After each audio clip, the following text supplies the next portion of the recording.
Hey, hey everybody, welcome to the Safety Tribe channel. Today we're going to talk a little bit about how you build a safety program and why you build a safety program. A number of years ago, I got out of college. The same week that I got out of college, I started a job with the job title safety engineer. To be honest, I had no idea what a safety engineer did, but I had a college degree in physics at the time, and these people were offering me a job at this big factory as an entry-level position. It was an entry-level safety engineer job. Wasn't the senior safety engineer job, but it was a safety engineer job. And that that job offer began a journey that wound up me being a career safety professional, a certified safety professional, and I've done that for nearly 50 years now. And somewhere along that line, I spent some time with some smaller businesses that were not part of big organizations. And I came to realize that not everyone had the benefits that I had of having someone to mentor me and being able to go to a lot of classes and schools and things like that and learn the safety business. And I think there are a lot of businesses out there where they just have a person and they say, okay, you're going to be the safety leader for this organization. Let me know if you need help. And that's kind of how a lot of people become safety leaders. But what I'm going to do today is I'm going to start down this path and just kind of show you how you would build a safety program from start. Now, I realize that not everyone starts from nothing. You're probably somewhere on the continuum between nothing and having a really strong program. But wherever you are on this program, you can jump in and you may find some things that you've forgotten along the way. Or that you didn't realize you needed to do. So we're going to start down this path and see where it goes and see if it's going to benefit some people. So let me get started here. We're going to start by going over the tribe's 3 tracks that it takes to build a safety program. Track number 1 will be establishing a foundation. Any structure, whether it's a physical structure or a program, if it's going to last, it has to have a strong foundation. And we're going to help show you how to build that strong foundation.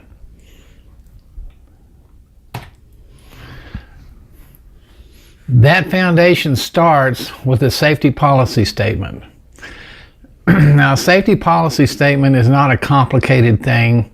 It's a document that's maybe even as short as 1 paragraph, certainly no longer than 2 or 3 paragraphs, that talks about what your company's safety policy is. And it can be, there's not a right way or a wrong way to do that, but you need to start from somewhere. Maybe your policy is, we're going to comply with all the OSHA documents and regulations. That is one kind of a policy. Another kind of policy might be that we're going to go above and beyond the safety requirements that OSHA has, and we're going to have 0 accidents. That's another example of a policy. So there are a lot of different ways you can write this policy statement, but you need to have a place to start. And this is a place where you get your company's commitment, your leader's commitment on implementing a safety policy, because the safety policy needs to be signed and dated by senior management. Once that policy is written, once it's signed and dated, then that is a safety policy. If OSHA ever comes to see you, they will probably ask to see what is your safety policy, and then you'll have something to show for it. I have found over the years that it's sometimes challenging to keep that up to date because managers often come and go. And as your management team comes and goes, you need to pull that document out, revisit it to see if it still says what you want it to say, and then have them date it and have them sign it.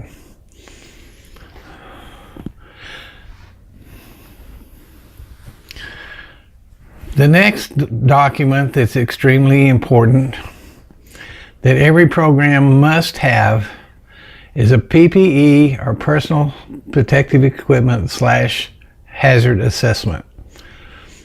If you work in general industry, you have to have a hazard assessment, PPE policy, hazard assessment that is actually signed, dated, and certified by the person who performed the assessment. It's been my experience that every time OSHA came to see us, they had a list of what they wanted to show us. That list included a PPE / hazard assessment. And show us your hazard assessment. When was it dated? Who signed it? Who certified it?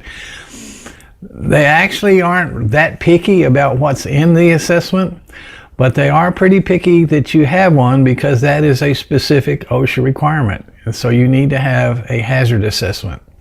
That hazard assessment can take almost any format that you want it to be. I have seen them where they were just a list of hazards and then another column saying this is a PPE that we're going to use to address that hazard. And I've seen them where they're pages and pages with pictures of operations and hazards in each operation, and another column over here where they had pictures of things they were doing to control those hazards. Anywhere on that spectrum is okay, I think, as far as OSHA is concerned, but you do need to have a written hazard assessment. And if you're in general industry, that hazard assessment has to be signed, dated, and certified by whoever's performed the assessment. The second part of this first track, the third part of this first track is your individual program description documents. What these are separate documents that talk about each aspect of your safety program. For example, if you have forklifts, then you need to have a powered industrial truck or forklift policy or program. If you have people that will go up and down ladders, you need to have a ladder safety program. If you have people that use portable power tools like drills or grinders, you need to have a portable power tool program. If you have people that operate industrial machinery like lathes, milling machines, then you need to have a machine guarding policy or program. If you're in construction, you probably need to have something like a trenching and excavation program. Whatever programs that you have in your organization where there's a mirrored requirement somewhere in OSHA, you need to have a program that addresses that hazard or that need.